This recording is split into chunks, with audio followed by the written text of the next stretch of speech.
Good morning, sir. Good Good morning, morning. ma'am. Hello, good morning. Good morning to all of. Good morning. How are you, Simranji? I am fine, sir. I hope you all are healthy and fine. Yeah. So all well? Your family? Yes, sir. Everything is fine, sir. Good, good, good. You belong to a village in Punjab. Yes, sir. Actually, sir, I live in a district, sir. What is the name of the district? In Mansa, sir. Mansaji district.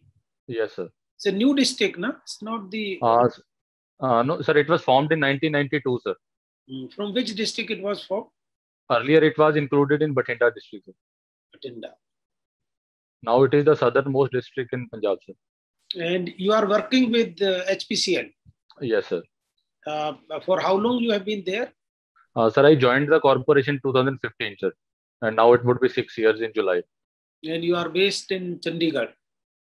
Sir, earlier I was based in Chandigarh, but now I am posted in Hoshangabad near Bhopal. Near Bhopal. So tell us in brief about your job and HPCL. Sir, I'll start with the. Yes, sir. Sir, initially I was handling technical services when I was posted in Chandigarh. Under that, my job was to develop new lubricants and specially focus for the tractor industry. Now I have been transferred in the sales profile, and now I look after the retail outlets, that is the petrol pumps of three districts in Madhya Pradesh, that is Harda, Hoshangabad, and Betul. My main responsibility there is network development for Hindustan Petroleum. That is bringing in new retail outlets and maintaining the existing outlets so that we can get the maximum sale out of them. Yeah, what are the plans of HPCL for the refineries in future? Sir, right now, our refineries, we are unable to meet the demand with our current refineries, sir. And HPCL has planned to double its refining capacity in Mumbai as well as Vizag refinery. Not in Rajasthan? I was asking actually, not in Rajasthan? Not Yes, aware sir. of the Rajasthan refinery? Yes, sir. Sir, the refinery is about to come up, but it is in the initial stages, sir. Yeah. What are The the procure- stakes, what is the stake of HPCL in that refinery? Sir, I'm not fully aware of it, sir. But I mean, you know actually the huge investments are going to be there in Rajasthan. Yes, sir. Okay, tell me, you must be aware of this farmers movement. Since you Yes, moved to sir. Punjab, it basically actually started from that area. Yes, sir. Can you tell us actually why actually this kind of movement, such a strong movement, started from Punjab and it is going on? Tell us the reasons. Sir, according to my analysis, sir, I think the main issue is that these steps were taken uh, without much deliberation, sir. That is what the farmers feel. Your father is farmer. Yes, sir. So tell us actually, you have the first-hand experience Yes, sir. about the condition of farmers and what problems they face and what are their apprehensions about the laws passed by the government. Yeah. Sir, one of the main apprehension is that the farmers feel that they would not get the MSP. That is the main apprehension. Because, sir, right now all the procurement in Punjab is done on MSP, while we have observed that in many states most of the crops are not procured on MSP. So they feel that after implementation of these laws, the MSP they would not get the MSP for their crops. Your father must be actually in a village. How much land actually is owned by your family? So 15 acres, sir. And which village? Sir, it is in Juneer, sir. Go there frequently? Pardon, sir? Frequently? Do you visit your village frequently? Sir, now not so much, sir. In childhood, I used to visit, but are now you aware about the farmers' economic condition in your village? Yes, sir. How many of them are doing well? How many of them are in debt? I mean, on the basis of your experience, if you are closely associated yes, sir. Sir,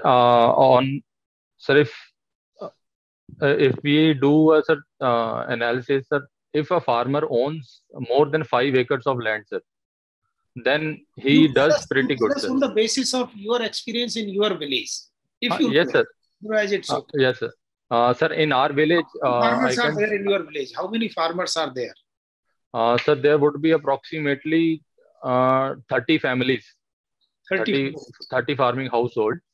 And how many of them are doing well economically? Sir, not more than 10 or 12, sir. So majority of them are not doing well. Yes, sir. What are the reasons? Sir, the reason is, sir, the lack of community holding of the land, sir. Because even if a farmer owns 2 acres of land, still he owns every agricultural machinery. Have you read all the 3 laws passed by the parliament? Sir, I have not in complete detail, sir, but I know the gist of them, sir. You are supposed to know because you have mentioned your father is farmer. Yes, sir. This issue is actually very, very important. Harishji? Yes, Simran. Yes, sir. Now tell me, in this issue, farmers' issue, why it looks like that it's a Punjab's problem, not the farmers of India are concerned with this. It is projected as a problem of farmers of Punjab and not the rest of the country. Sir, as you have already mentioned, sir, it is more of a projection, sir, because we have seen movements all over India, but still more active participation is from Punjab, sir. Sir, I think the reason behind this is that the farmers in Punjab are still influential. Like I'm currently working in Madhya Pradesh, sir. The farmers there do not have the ways and means to reach Delhi itself. And the farmers in Punjab, sir, because ever since the Green Revolution, the farmers of northern states had benefited from it. So they still want it to continue. But why the farmers in the rest of the country are not as much dependent on minimal price MR? On MSP, sir. Yeah, MSP. Sir, you implied that it is because of that factor this has become a major issue. Why it's different in other states? Sir, the procurement in other states not on MSP, sir. I can share a practical example with you. The rice mills in Punjab, sir, they whenever they have a shortage of rice in their mills, they procure the rice from these states, from Eastern UP, from Bihar, and they sell it to the government, sir. Still, they have a great margin in it itself, sir. So why it is not the issue with the rest of the farmers? Sir, sir, because MSP, there is not a law that they are bound to, the government is bound to pay the MSP, sir. Okay. So through this agitation also that the farmers wish that the MSP should be converted into a law and it should be enforceable throughout the country, sir. Although it is not a practical approach for the solution for all the issues that we have. So are you with Punjab government or you with central government on this issue? Sir, I'm sorry, I can't take sides in this, sir, because the farmers are not right in every stand there, in everything they say, sir. Because right now, sir, the farmers should have ended their protest, seeing all the pandemic issues, but still they are sitting there, sir. They're posing a risk to the whole community. So you think there is a political element in the movement? Yes, sir, there is, sir. Okay. Now, the agriculture, what fraction of our GDP is from agriculture now?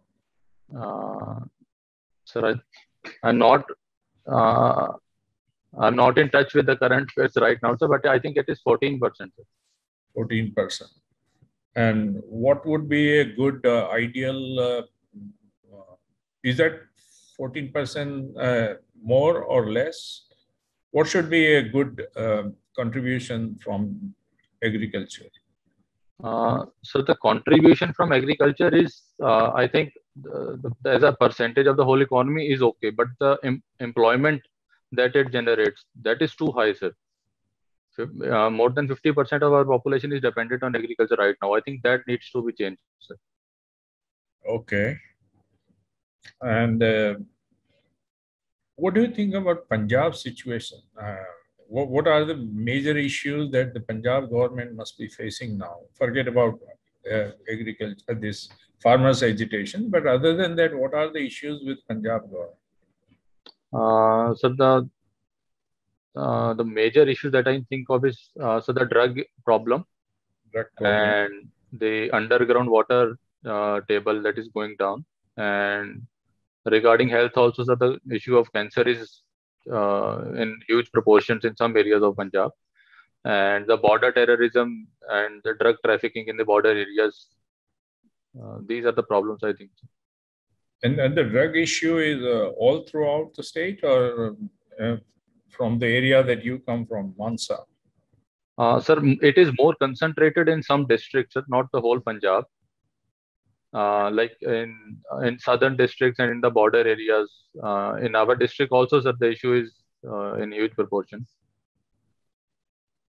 And the reason for high incidence of cancer? So it is basically due to high inputs of pesticides, insecticides in the crops. Okay, so it's coming from agriculture, Yes, sir. Use of pesticides, etc. Yes, sir. Okay, I noticed that you are a regular blood donor and also organizers of blood camp. Yes, sir. How that situation has been affected with pandemic?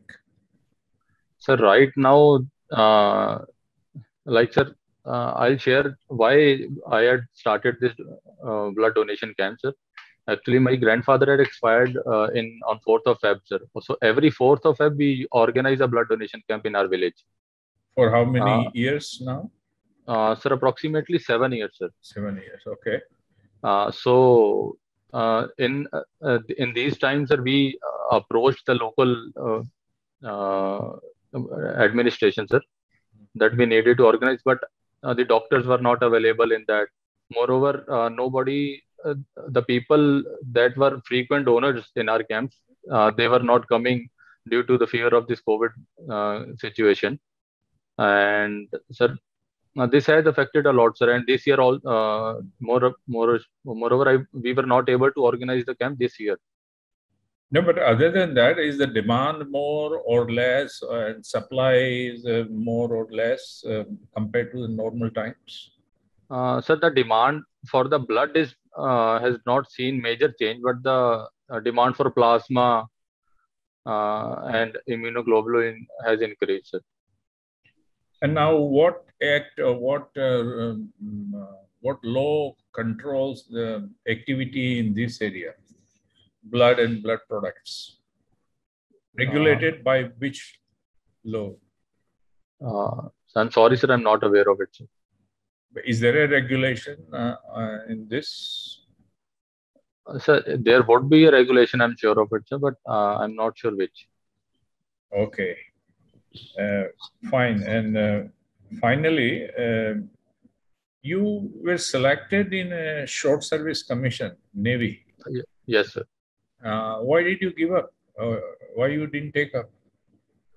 Sir, actually, there was a lag of 3 months between my selection and the final letter that came. And in the meantime, I was selected in Hindustan Petroleum, sir. So I had joined Hindustan Petroleum in the meantime. And there was a bond of 5 lakh rupees, sir, in HPCL. There was another reason for not choosing, sir, because HPCL was a better career opportunity because it was short service commission in Navy, sir. That was the only reason. Okay. Okay. Thank you, Raghu sir. Okay, Avdesh ji.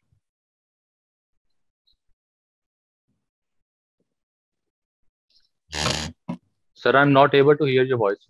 Simrandeep, Yes, so as I see that, you have chosen revenue service as one of your optional. After IPS, you have chosen both the revenue services. Yes, sir. And I have seen that, you know that when the lockdown was implemented in last year in March, there was a acute shortfall of revenue, and the revenue reduced by almost 40% revenue was foregone. Now, after that, the government was, many governments were not able to pay the salaries and all that we had in the acute situation. And thereafter, the lockdown was gradually relaxed. And you know that in the month of March, we have been able to get the highest ever revenue, and we got more than, I think, 1.15 crore or like that. So 1.15 lakh crores. And so as a result, we have got more revenue.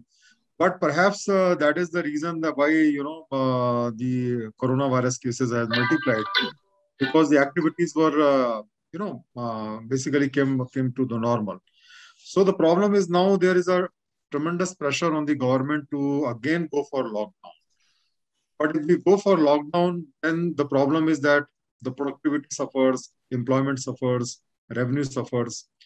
Now, what do you think the government should do? I mean, how do you suggest that we balance the interest of the society, protecting the life, and also by giving them employment and not sacrificing the revenue?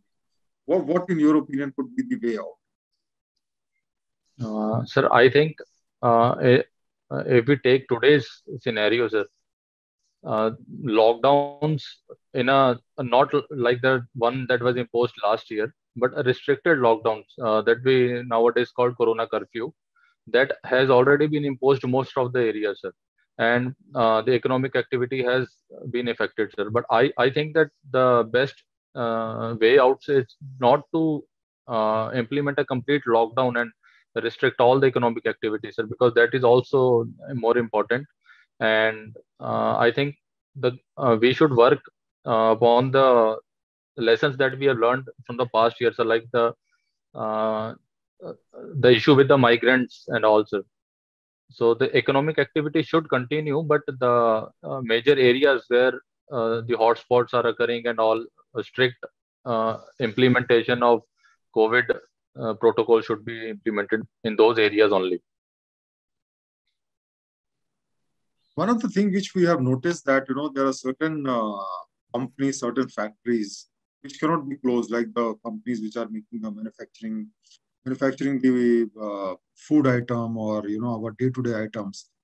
So these factories has to work. I mean, most of the factories, whether it's electricity plant or anything, they have to work. Yes, sir. And we can't close them down. And so today, if we are asking them to work on those, we are risking their life. We are risking their life. So the government should have actually, don't you think that the government should have given them the vaccination, considering them as the front line workers, like the medical staff and all that, rather than only treating the medical staff or police staff like that, because without them also the country cannot work, and they have to work, and they are also risking their life. So don't you think they should be given a priority as far as the vaccination is concerned? Sir, I think in an ideal situation, yes, sir, because they are also an essential component of our economy, sir. But the policy of the government is that first of all, the people that are at the forefronts in this war against COVID, like the doctors and all other essential services that are involved in this, those should be vaccinated in first, sir. Because right now the vaccine production and the supply chain is not equipped to that level that all these people can be vaccinated, sir. But as time goes by, sir, all the like now even 18 to 45 age group can also register for the vaccination. So I think that the government is right in its policy of in a phased vaccination, so that we go initially to those people which are most vulnerable, like the medical staff and the sanitation workers and all. And after that, we can move on to other sectors, to other sections of the population. You must have heard that some of the district magistrates have been able to contain the fatalities and ensure the supply of oxygen in certain districts of India. So if you are the district magistrate of a particular district, how will you ensure that the fatality is low, the infection is low. So what steps do you think as a district collector you can take, which will ensure that, the people suffer least in this COVID-19 pandemic? Sir, first of all, I'll try to plan in advance, sir, because uh, I have recently observed that one of my districts that I'm handling, that is Betul, it is bordering the Maharashtra, it is on Maharashtra border, sir. So I had seen practically that in the whole of MP, Betul was the first district that witnessed a huge rise in the cases, sir. So if I am appointed with this, if I am given the responsibility, I would analyze the trends and all in the bordering states and the bordering districts, and then accordingly, I would advise the hospitals in my area to make the suitable arrangements and the supply chain for the oxygen. Also, sir, I would write to the higher administration so that the oxygen supply is not curtailed or affected due to the lockdowns being imposed. And moreover, sir, I'll try that the critical cases and all ambulance services are made available for them without any hiked prices. So these are all the steps that I would take. Enforcement of the mask rule or sanitizer on the shops and all that also, I think, would be yes, done. Sir. Is it? Yes, sir. Because that's the primary protection. If the people would have been wearing masks, then perhaps this situation would not have arisen, isn't it? Yes, sir. That is also responsibility of the district administration. Yes, sir. Okay, thank you. I think Deepika would like to ask. Simran, you have written that you have worked for the underprivileged children. You were involved in teaching the underprivileged children. Yes. Yes. How was your experience? I mean, what did you understand? I mean, what did you feel like when you were teaching these kids? Ma'am, I taught basically mathematics, and mostly the children were from 6th or 7th class. Whichever class we were given, we taught these children, and these children belong to the neighboring areas around our college. Okay. So we were focusing, and these were underprivileged children. When they used to go to the school, but the quality teachers were not available in those areas. And when the one thing that I observed there, that they do not have any exposure that what they can do after the 10th class and all. So that by interacting with the college students, they could learn that what all opportunities they have after the 10th class. Okay. So it created awareness in them. Yes, ma'am. Okay. What were their general awareness levels on cleanliness and all? You just taught the subject, or you went beyond the subject to teach several other important issues to them? Ma'am, regarding cleanliness and all, ma'am, earlier we used to take these classes in the school premises itself. The school premises were situated within our college. But later, we were not allowed after the school hours to take classes in these areas. Then we had to take these classes in the houses of some. We requested some of the neighbors of the school itself. So there, initially, the cleanliness level was not up to the mark. Like, we observed various deficiencies, and after that, we also tried by including other NGOs in our college itself, so that these activities can be promoted in these societies also. Okay, fine. You were organizing blood donation camps, is what you have written. Yes. In India, we have one of the most populated countries in the world. But irony is, many people die because of lack of availability of blood. Basically, because people do not come forward to give blood. What do you think are the main reasons why people are very skeptical about blood donation in India?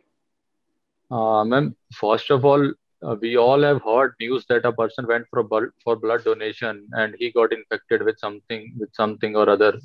He got some disease. So this creates a donation hesitancy among the public. And moreover, ma'am, regarding deficiencies, that the lack of awareness and all among the people, like what is their eligibility whenever they want a blood from the blood camps, from the blood bank and all. And moreover, many hospitals overcharge their patients, and many hospitals also take blood but do not give it to their patient. So these activities are observed in many hospitals in India. So that is keeping people away from donating blood? Yes, ma'am. It is one of the factors. Okay. Now you have organized these blood donation camps in your village. Did people Yes, volunteer on their own, or did you have to? ma'am. We have to, ma'am. Frankly saying, ma'am, most of the people donating in these camps were our relatives only. Okay. But even in our village, if we give a call, people used to come to donate the blood if they were available during that time. Okay. You're working with HPCL. Over the last few years, there has been a rise in fuel prices. Yes, ma'am. The rise is very small amount, but if you look at the overall price, it has raised. What Yes, are the ma'am. main reasons for this rise? Ma'am, basically, the crude prices have gone up in the recent years, and the price revision has been changed. Earlier, it was 15 for a fortnight. Now these revisions happen every day whenever there is a change in the crude oil prices. So the recent increase is due to the rise in crude oil prices, ma'am.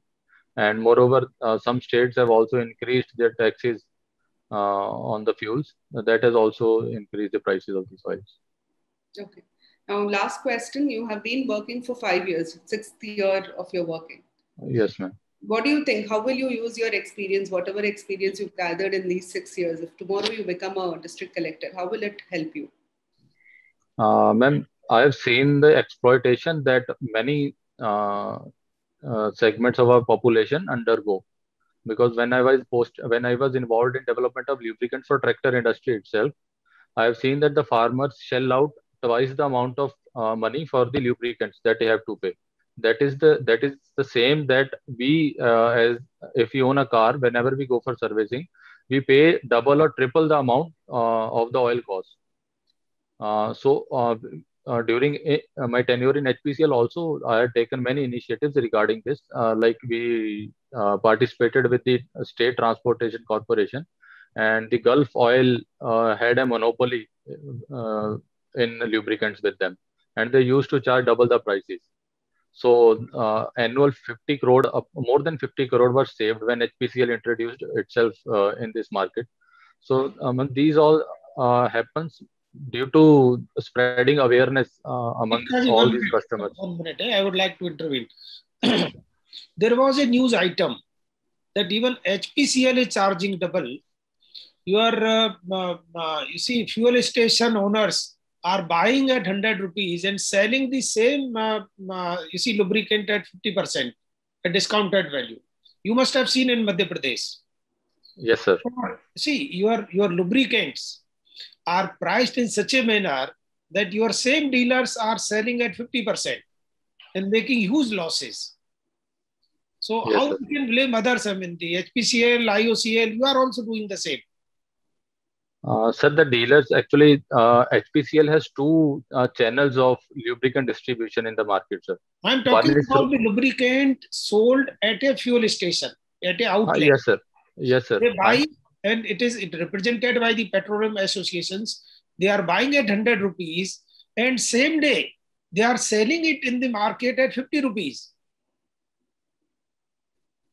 because it is overcharged. It is not competitive in the market. Sir, the reason behind that is, sir, because HPCL itself has a two channels of product distribution. One is through the dealers, sir, for fuel station, and another one is basically only the lube distributors. Since the lube distributors procure the product in bulk, sir, their prices are automatically less as compared to the fuel station. So that's why their prices are higher, sir. Now, see, the issue is not that. The issue is that when you are a fuel station owner is making losses, you would like to cover it up. He will either give less quantity or adulterate it. I mean, from where he will bring the money? See, the issue is that when actually we are going for a transparent and a system where the consumer gets a quantity and quality. I mean, you see, we are encouraging it. We are encouraging the malpractices. Indirectly, it is encouragement because you know it well that they are selling it at 50%. So from where they will bring the money? They will bring the money from the business itself. Yes, sir. Yeah, ma'am. Please continue. Sorry. Yeah. So, no problem, sir. I just wanted to know how you're going to use this experience, your 6 years experience in your work tomorrow if you become a civil servant. Very crisply, please let me know. Ma'am, the experience in this organization is, well, I feel that it was as I was working in a private organization, we are given strict goals and targets to meet, and regular follow-up is done in every week and as well as every month. So I would like to implement this in the administration also, Okay, because so that would help in time-bound manner. Yes, ma'am. Right. Thank you, sir. Mathurji. Thank you, sir. Thank you, ma'am. Simrandeep, you finished an MBA degree in 2020. Now, Yes, this was a regular MBA degree, or did you do it through distance learning? it's a regular MBA degree, sir. So you also did an MBA while working in the company. How was that possible? Sir, I took a study leave for 2 years, sir. And during this leave was basically for MBA only. And what made you choose human resource management as your specialization in the MBA program? Sir, I took, sir, human resource management as well as marketing, sir. And the main reason was that, sir, it would help me in better participation in the market, because after 3 years in service, sir, most of us are given sales profile only. So marketing as well as human resource management would help me better in this field. Was your training at HPCL not enough to prepare you for the marketing roles at HPCL? Sir, it is, sir, but I wanted a professional degree also, sir, so that I can have a more wider experience in this field. Are you aware of somebody called Philip Kotler? No, sir, I'm not sure. Okay. How come you can say? How you can say you don't know Kotler? Philip Kotler is the father of marketing. You can't say like this. Anyways, are you aware of something called Esprit de Corps? I'm sorry, sir, I'm not aware of it. Okay. Can you tell me the primary difference between the Fayal and the Taylor School of Management? Sir, I've read about it, but I've not brushed up all these concepts, sir. Okay, no problem. Now, you've been working in the petroleum industry for some time, and we grade the quality of petrol based on octane, right? Yes, Can you tell me what is 91 octane petrol? Sir, I'm not able to understand your question, sir. So there's something called a 91 octane petrol, there's something called a 98 octane petrol, there's something called a 100 octane petrol. What's the basic difference? Sir, the octane rating changes the knocking timing and knocking period of the fuel, sir. Okay. And the most qualitative is the 100 octane petrol, correct? Yes, sir. What is it used for? Sir, I'm not aware of it, sir. I'm sorry. Okay, no problem. My final question to you is, you have taken Punjabi literature as your optional subject. Who is your most favorite literature personality in the Punjabi language, and why? Sir, I would say it is Amrita Pritam. And what about the person do you appreciate the most? I would stay with Amrita Pritam. Like, why do you like the person so much? Sir, because she was the only writer who stood apart in those times, and sir, while all other people in this field, they considered Guru Nanak as their as the light of Punjab, but she shifted the focus completely and took Heer Waris as the light of Punjab. Okay. My last question to you, Simrandeep, is, are MBA degrees postgraduate degrees in India? Yes, sir. Are MBA degrees postgraduate degrees in India? Yes, sir. Okay. Thank you. Okay. I think basically it was fine until we came to Atish, and where he had to admit many questions that he doesn't know, and that's supposed to be his strength, one of the strengths. So it requires some broadening of his fundamentals, but his posture, his delivery, etc., are okay, and basically he was fine. But slightly low actually in energy. Yeah, low energy. Of the candidate yesterday, no? Yes. The slightly. The medical candidate was working 12 hours in the COVID hospital. Yeah.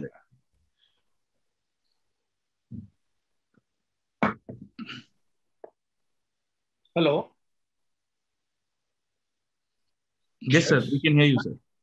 हाँ जी, ma'am आप बताइए. मुझे ठीक लगा sir, but the only thing I felt was there were a few questions where he was not very precise. For example, I asked him how you're going to use your experience tomorrow when you become a civil servant. He could have actually answered it in one or two sentences. He unnecessarily gave so much of information that you had to put a question again. So if he can correct those things and he can be precise about opinionated questions, it would be good, is what I felt.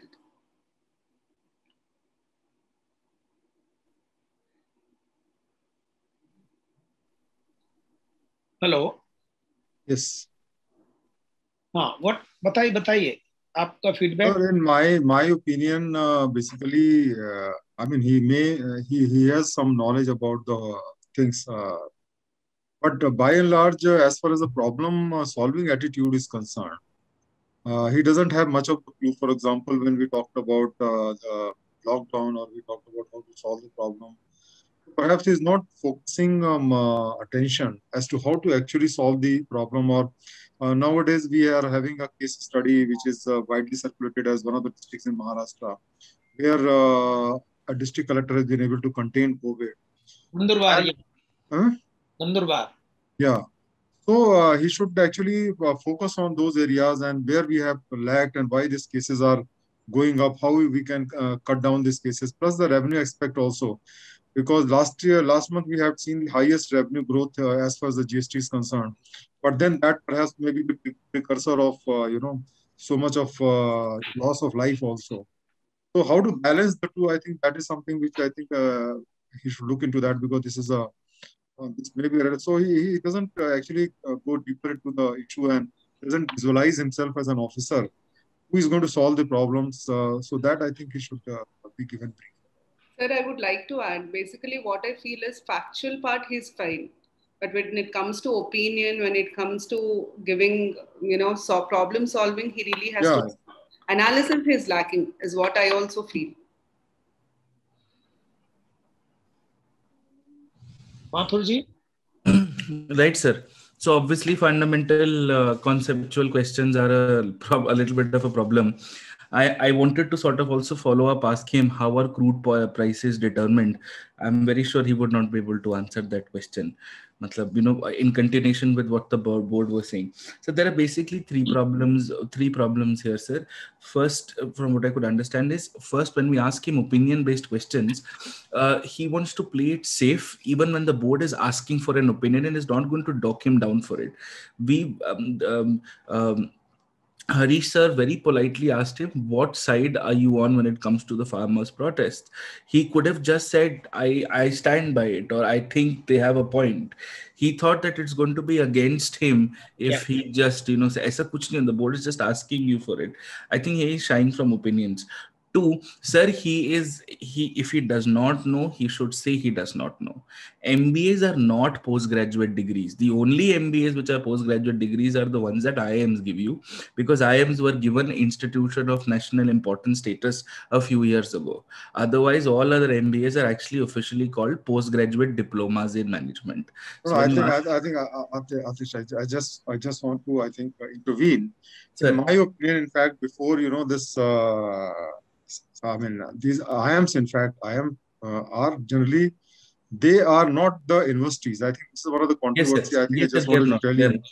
And they are not universities. And therefore, when IIM Indore started this giving 5-year integrated course, the question was raised that they, because they cannot give degree, how can they give a post-graduation degree. Right, sir. So in my opinion, what IIMs gives actually, IIMs now, I mean, when they will give the degree, because they don't have the status of deemed university also, like the, Sir, that is why, so sir, they can't give the MBA degree. Unlike that, for example, an university. Suppose you take an university which is giving MBA like Lucknow University, or let us say an university which has been given deemed university status, they can give MBA degree, but not the IIM. I think IIM has been recently authorized, you know, they have been given the deemed university status they did not Right, have sir. earlier. Right, sir. So in my opinion, if the university is giving a degree now, that degree is very much an MBA master's degree. But non-universities who are not the deemed universities, neither the universities, their degrees are like, for example, XLRI. Now, XLRI is not a deemed university, and therefore their degree, I mean, their degree will not be equal to the master's degree. But Right. if suppose, let us say, an MBA institute gives, then that will be not with PGTM, but it will be an MBA. I mean, that's my understanding. I thought I will just, Absolutely. maybe I'm not understood. Yes, sir. Absolutely, sir. So basically, like for example, IIT, IIMs, AIMS, IISc. So IIT and IIM are different. That is the point sir, I wanted to make. right, sir, IIMs are not deemed universities. Right, sir. IITs are universities created by the Act of Parliament, not like IIM. Yes, sir. The reason the reason IIMs were allowed to now give MBAs, despite not being universities, is because IIMs were also included as institutions of national importance. So an exception was made for them. So when I asked him that are all MBA degrees postgraduate degrees, sir, all MBA degrees are not. But yes, you're right. If a university is giving an MBA degree, it is definitely a master's. But just because your degree, just because everybody says it's an MBA degree, sometimes it's actually a PGDM also. But yes, sir, absolutely, sir. Absolutely, sir. That is the second point. The third issue is, sir, whenever we ask him a question on something which is about his personality. For example, when ma'am asked her, what did you learn from here, we were expecting a more refined answer, that he's accustomed to working, so he's accustomed to a work culture, he can bring the values of the work culture, he can bring the punctuality and the ethos and the ecosystem of the work culture, and he'll be a more productive civil servant, as opposed to somebody who's just out of college. So that kind of a nuance or a maturity in his answer was missing. But apart from that, I think, sir, average, I would say, sir. Yes, sir. Thank you, sir. Thank you. Simrandeep, tell me, what is your assessment of your interview? Sir, I've not, basically, I was lacking in my MBA section mostly. Mm-hmm. And I need to work on many other issues also, sir. Like? And this was my first mock interview, sir, and it would be a good learning experience.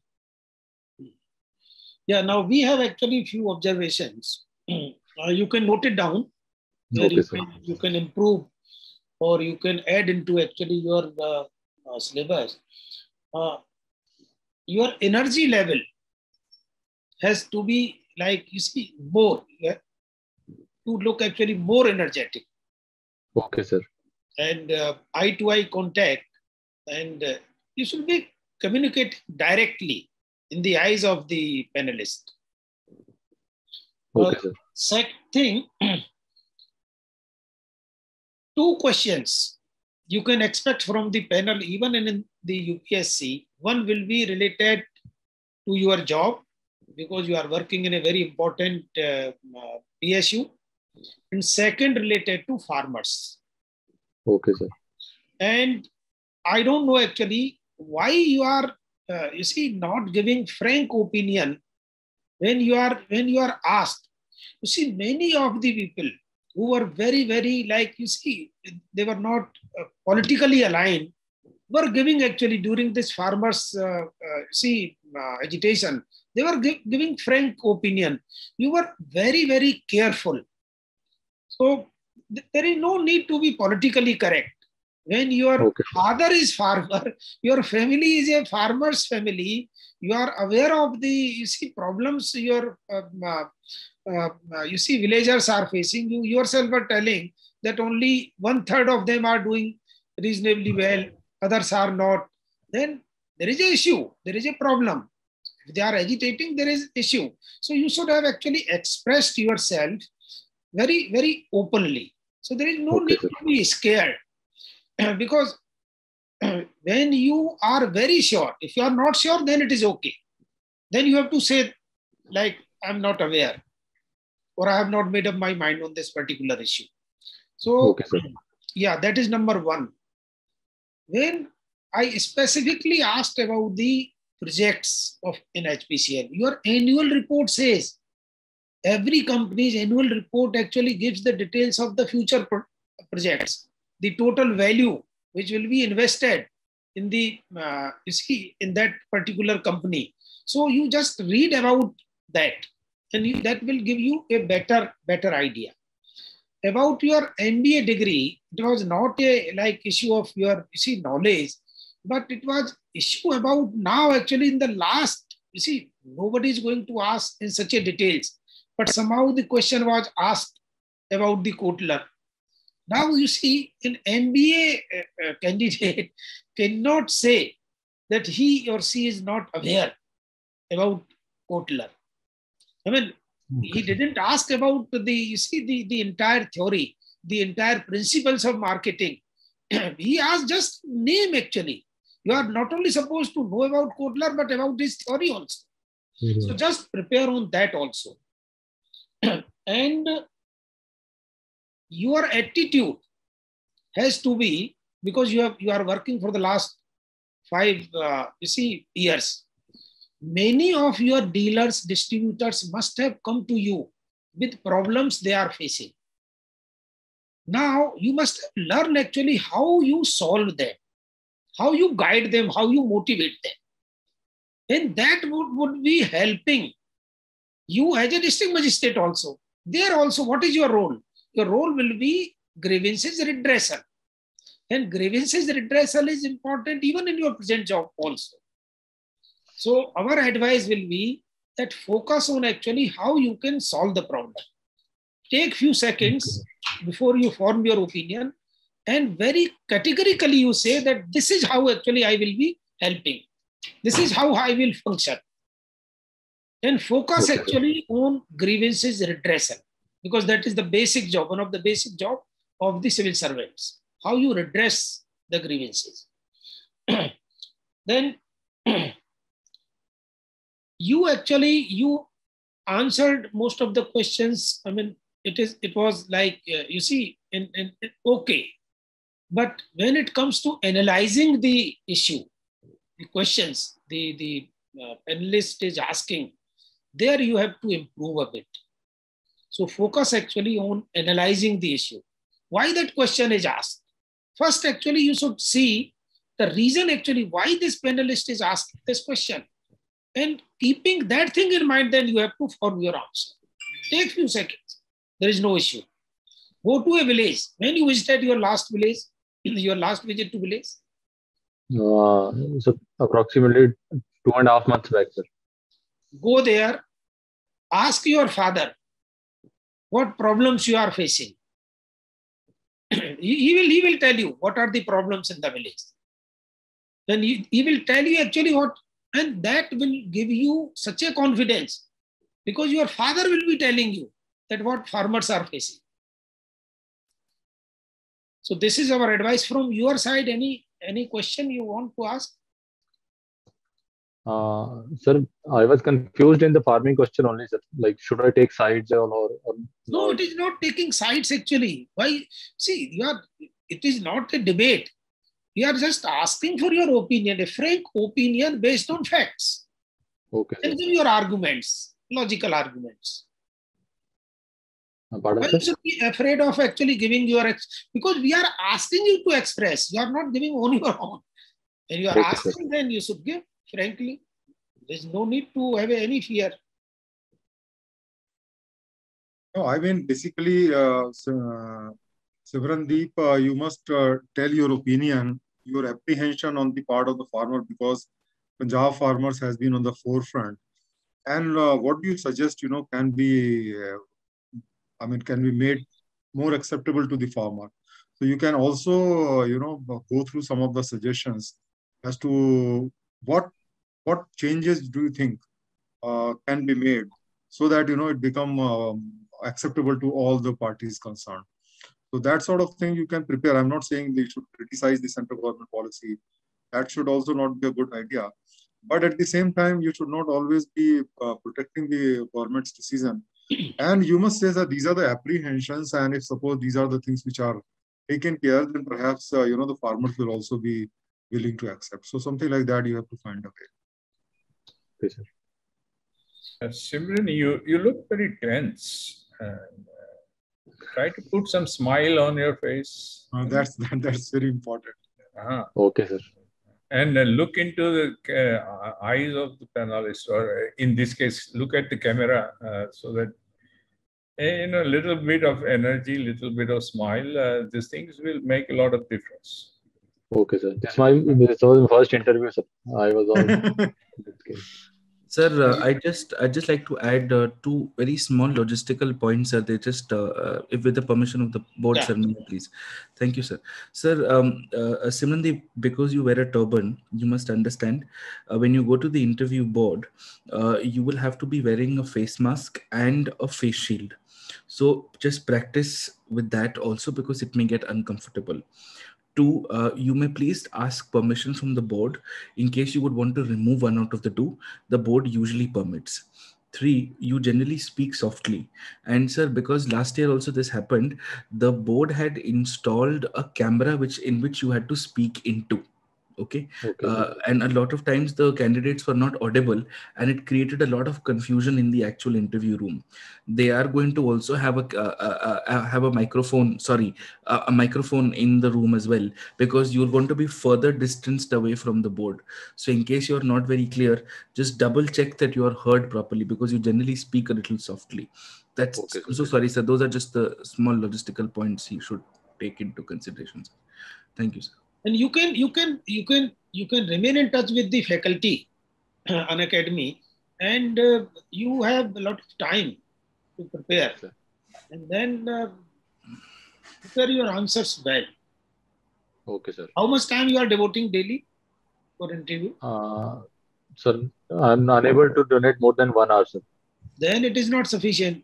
1 hour is not at all sufficient.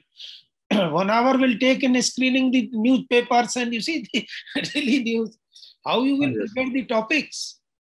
No, sir, I devote more time, sir. Actually, with the job now, sir, the pressure is high, sir, because the outlets are open, sir. Then take leave. You have taken leave actually for your MBA degree. Yes, sir. And this is actually this is the most important opportunity in life. So you must take leave.